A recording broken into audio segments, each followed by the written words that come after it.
آمين آمين استجب دعانا ولا تخيب سيدي رجانا آمين آمين استجب دعانا ولا تخيب Assalamualaikum warahmatullahi wabarakatuh.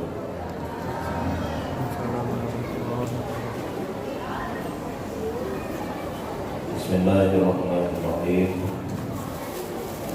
Alhamdulillahi rabbil alamin wa bihi nasta'inu ala umuri dunya waddin. Al-khairu billahil karim. A'udzu billahi minasyaitonir rajim. Wa law kana min kulli firqatin minhum ta'ifatun yatafaqahu fid-din. Al-ayat. Asyhadu an la ilaha illallah wahdahu la syarika lahu wa asyhadu anna sayyidina Muhammadan abduhu wa rasuluhu la nabiyya ba'dahu.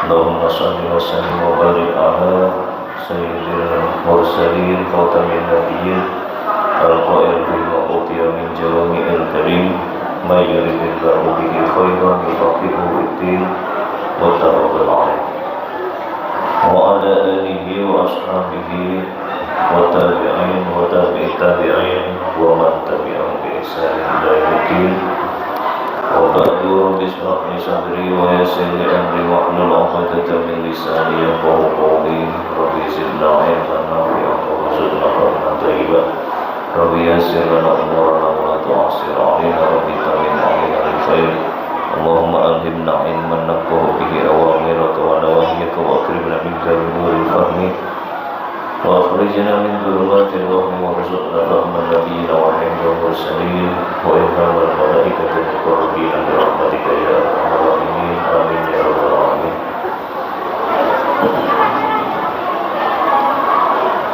Hadirin para rawuh, marilah kita mengawali pertemuan kita dengan bacaan Al-Quran. Semoga apa yang akan kita lakukan nanti diridai oleh Allah Subhanahu wa Ta'ala, penuh dengan hikmah, manfaat, barokah, sehingga bisa menjadi samu bagi kita untuk menggapai ridhonya Allah Subhanahu wa Ta'ala dan meningkatkan rasa takwa kita, sehingga kita termasuk orang-orang yang beruntung di dunia dan di akhirat. Alhamdulillah wa bi syafaati Rasulillah wa ala kulli niyatin shalihah. Al-Fatihah. Alhamdulillah rabbil alamin. Iyyaka na'budu wa iyyaka nasta'in ihdinas siratal mustaqim siratal ladzina an'amta 'alaihim ghairil maghdubi 'alaihim waladdallin. Amin. Langsung saja di pembahasan kita selanjutnya yang punika di Kitabul Jinayah pasal selanjutnya. Bismillahirrahmanirrahim. Faslun di halaman 215. Waman kusida diadan fi nafsihi au malihi au harimihi faqatala andalik wa qatala fala dhamana alaihi. Pasal ini menjelaskan hukum orang yang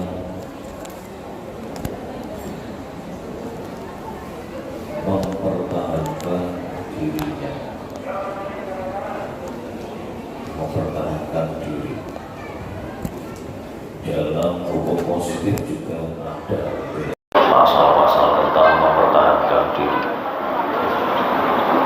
Bukan orang yang bertarung ya, tapi mempertahankan diri di mana dia tidak ada niat untuk melakukan pembunuhan kepada orang lain.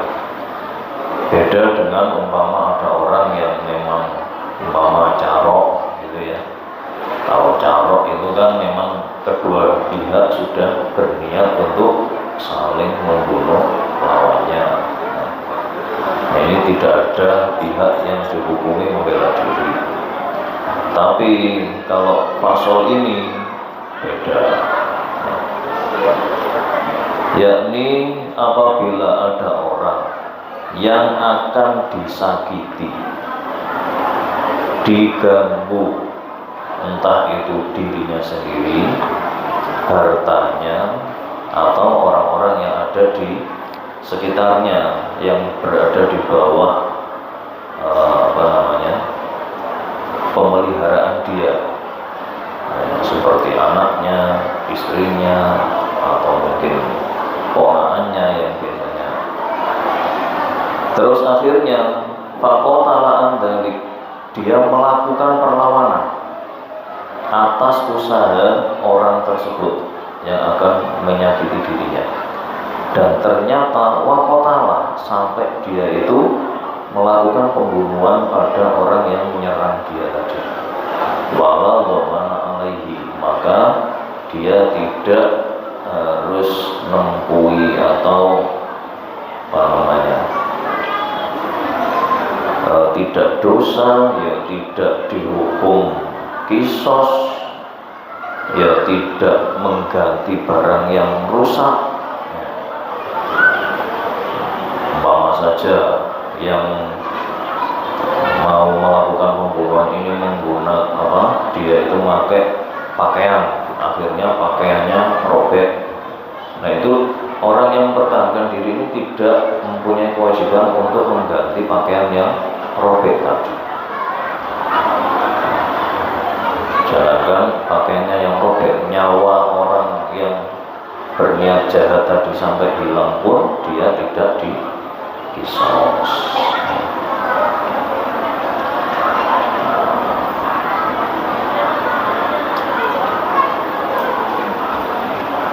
Wala kisosa alaihi wala diyata wala kafarota. Walau kana hayawana, meskipun umpama dia dalam upaya mempertahankan dirinya itu sampai membunuh kuda tunggangan dari orang yang menyerang dia, itu dia tidak ada kewajiban untuk mengganti rugi.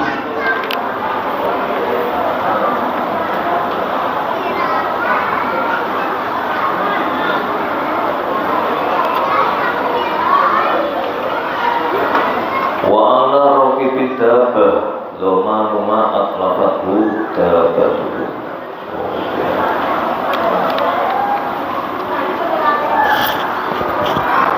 Jadi ini ada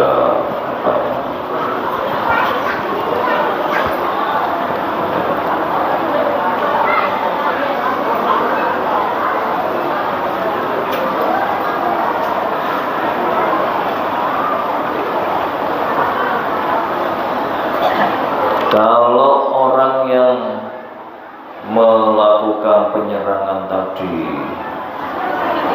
mengendarai hewan, terus ternyata hewannya itu terluka, maka orang ini harus mengganti kerusakan hewannya. Kalau kelanjutannya seperti itu.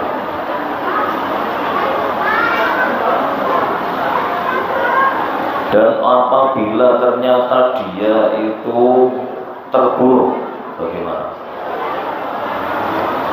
Jadi orang yang mempertahankan diri tadi terbunuh. Jadi dia dirampok, dibegal, ditodong, atau dijamret, gitu ya. Terus ternyata dia mempertahankan diri dan akibatnya dia terbunuh. Kata Nabi di hadis yang diriwayatkan oleh Imam Abu Dawud dan Imam At-Tirmidzi dari Sa'id bin Zaid, Nabi bersabda, "Man qutila duna malihi fahuwa syahidun, wa man qutila duna dinihi fahuwa syahidun, wa man qutila damihi fahuwa syahidun wa man qutila duna ahlihi fahuwa syahidun. Barang siapa yang terbunuh karena mempertahankan hartanya, maka dia dihukumi orang yang syahid. Barang siapa yang terbunuh karena mempertahankan agamanya, maka dia adalah orang yang mati syahid. Barang siapa yang terbunuh karena dia mempertahankan darahnya, maka dia juga orang yang mati syahid. Barang siapa yang terbunuh karena mempertahankan keluarganya, dia juga mati syahid. Jadi ini menjadi sebuah dorongan moral ya, bagi umat Islam untuk punya keberanian dalam mempertahankan diri. Jadi umpama resiko terberat pun dia terima, yakni terbunuh, dia tidak akan menyesal. Kenapa? Karena dia mati syahid, bukan mati sangit ya. Oleh karena itu, kalau ada himbauan kayaknya ya, yang saya pernah lihat di TV dari aparat, kalau dibegal terus diminta motornya, ya kasih saja, lari saja, nggak usah ngelawan gitu ya. Kalau sampai melakukan perlawanan dan ternyata begalnya terbunuh, maka kamu akan terkena pidana. Ini yang tidak sesuai dengan semangat dalam syariat Islam. Karena ini berhubungan dengan kehormatan seorang Islam. Jadi kalau orang itu Islam agamanya, dia harus punya semangat yang lebih di atas rata-rata orang selain Islam. Sehingga sampai Nabi pun memberi dorongan yang sangat kuat untuk mempertahankan kehormatan dia. Entah itu untuk mempertahankan nyawanya sendiri, agamanya, keluarganya, harta bendanya, dan lain sebagainya ya. Sampai dalam syariat pun, orang yang mempertahankan diri ini apabila dia melakukan tindakan yang berakibat terbunuhnya orang yang akan melukai kita, akan merugikan kita, itu pun tidak dikenai sanksi apa-apa, karena untuk membela kehormatan.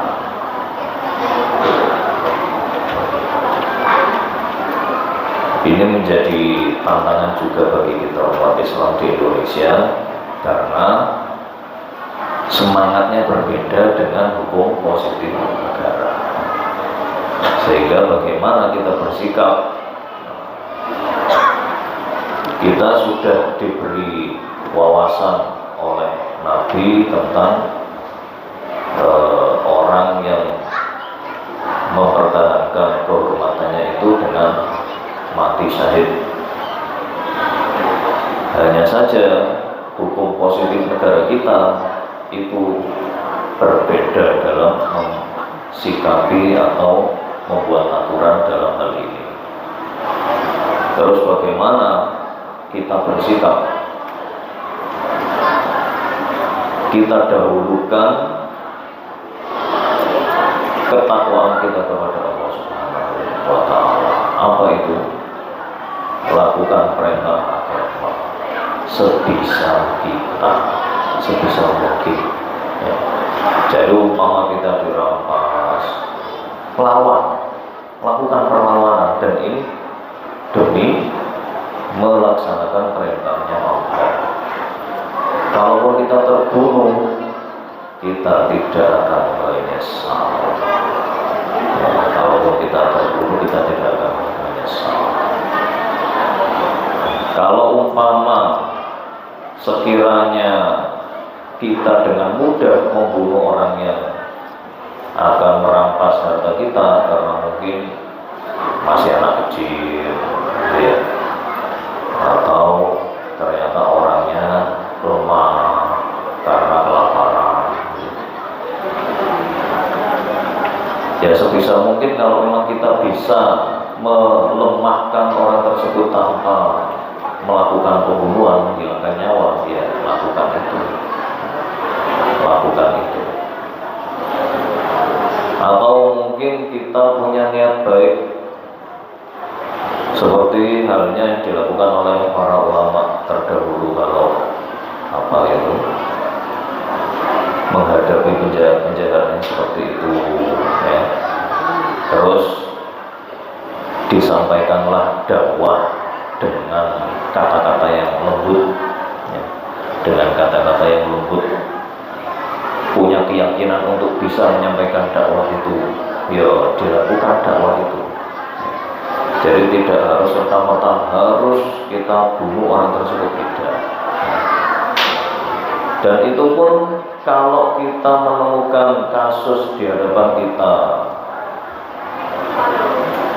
masa yang melakukan tindakan hakim penghakiman terhadap pelaku kriminal jalanan, kalau memang kita bisa melakukan dakwah, yakni melindungi orang yang terancam nyawanya, ya kita lakukan itu.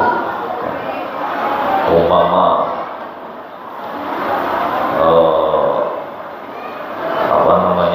orang perempuan biasanya, ya, menjadi korban penodongan, maka kalau kita mampu melakukan dakwah bilhal, negosiasi dengan pelaku kriminal ini untuk supaya tidak melukai orang tersebut, ya kita lakukan.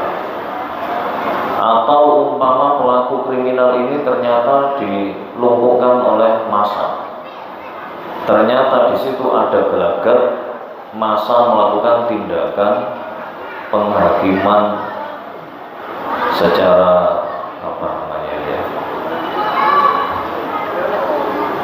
secara anarkis, tidak terkendali. Nah itu sebisa mungkin kalau memang kita merasa mampu untuk melakukan sesuatu supaya tidak terjadi pembunuhan, ya kita lakukan. Umpama saja menghubungi aparat. Kalaupun terjadi di lingkungan kita, menghubungi Pak RT, Pak RW, dan pejabat-pejabat lingkungan yang lain. Semua itu kita lakukan untuk wastabiqul khairat, di mana dalam segala situasi pasti di sana ada kesempatan kita untuk melakukan kebaikan. Lakukan kebaikan itu selama kita punya modal untuk melakukannya. Sehingga apabila kita ini lebih banyak punya modal, maka kita lebih banyak punya kesempatan untuk berbuat baik, ya. Lebih banyak kita melakukan persiapan atau ngumpul kemampuan untuk melakukan kebaikan, maka di sana kita punya kesempatan lebih besar untuk melakukan kebaikan. Maka dari itu berlomba-lombalah golek sangu supaya kita lebih punya kesempatan untuk berbuat baik. Sangu ini bisa apa saja, bisa pengalaman, bisa kemampuan keuangan, bisa kemampuan mempertahankan diri, bisa kemampuan negosiasi, bicara gitu ya, bisa kemampuan karena punya jabatan dan lain sebagainya.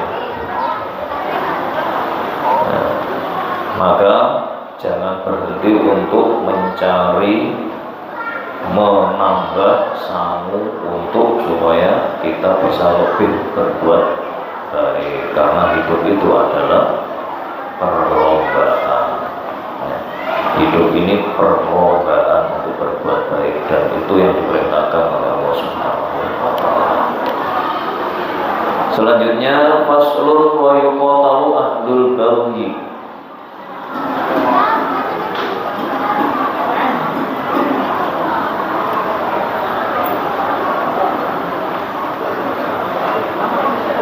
Ini berhubungan dengan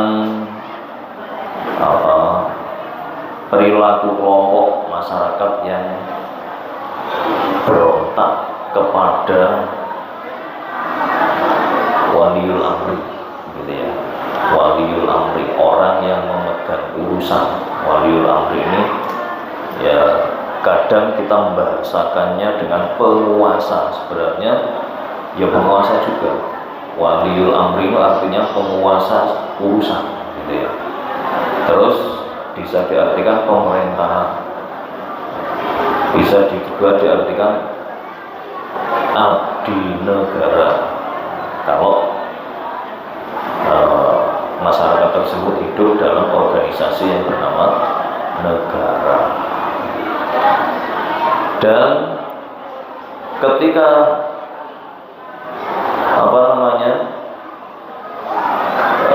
waliul amri ini tidak ada sebuah kelompok masyarakat yang tidak sejalan dengan model atau tujuan atau cita-cita bersama, biasanya mereka melakukan pembelotan, dan ini banyak terjadi di dunia.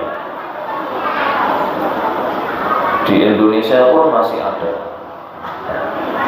di Indonesia masih ada. Tapi yang paling banyak terjadi di wilayah Timur Tengah untuk saat ini, dan Afrika. Ini banyak sekali kelompok masyarakat yang memposisikan diri sebagai pihak yang tidak taat kepada waliul amri.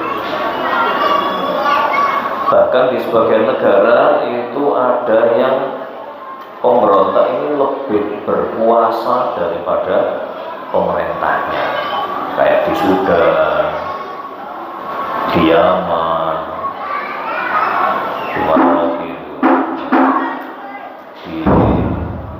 kalau di Suriah sudah terkendali. Dan itu di dalam syariat diatur, ya. Sehingga ketika hal itu terjadi dan bertepatan pemegang pemerintahan itu adalah berjalan di atas aturan-aturan syariat Islam, maka dalam ilmu fikih pun itu ada pembahasan hukumnya, ya. Ada pembahasan hukumnya. Kalau di Indonesia ini karena pemerintah kita tidak berjalan di atas landasan syariat Islam yang murni, ya.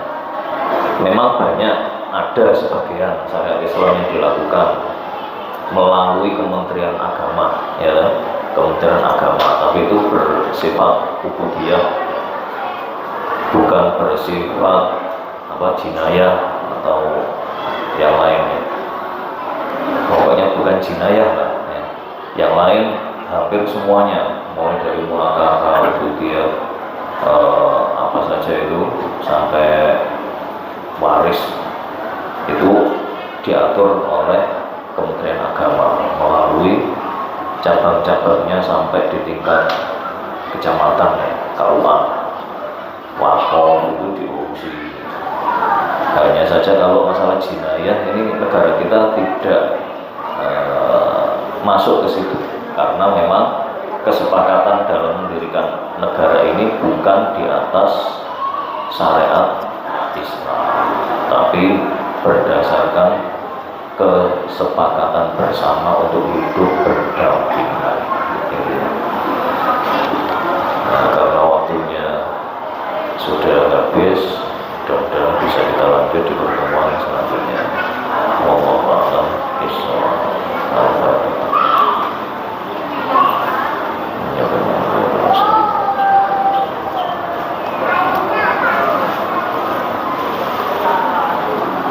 Assalamualaikum warahmatullahi wabarakatuh.